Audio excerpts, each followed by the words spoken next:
umaga na nga pala. Nandito na ako sa labas. Takbo-takbuhan. Takbo-takbo lang ako hanggang mapagod ako. Kanina pa ako takbo ng takbo dito at saka kanina rin nagbabike ako pero ang boring. Pinagbawalan na nga ako ng mama ko kasi sabi niya bawal daw ako tumakbo.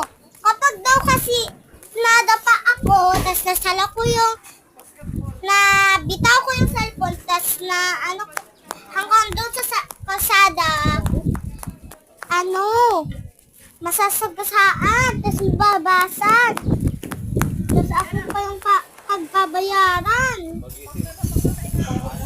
Kanina pa nga ako inaasar ng Kuya Aris ko na papa ng BFF kong si Akira. Kaya napapagod na ako kasi nandito na ako sa motor ng papa ko. Tahimik-tahimik lang. Tapos mamaya, lakad-lakad na lang ako.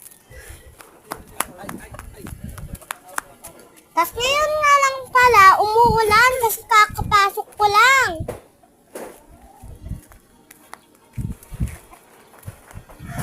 Real?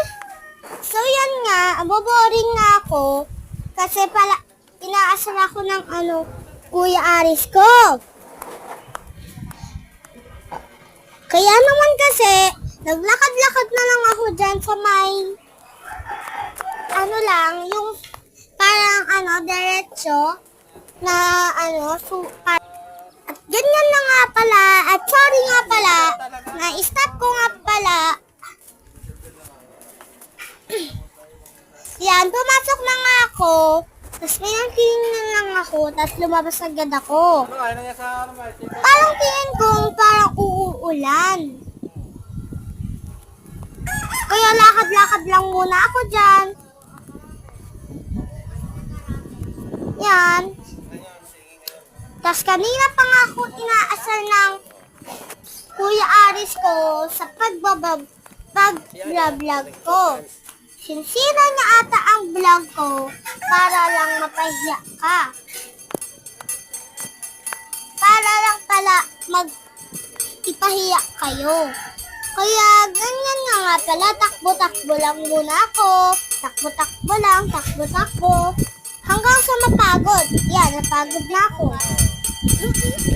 Yan. Nakatayo muna ako ng tulala. Yan. Bye-bye! Oh.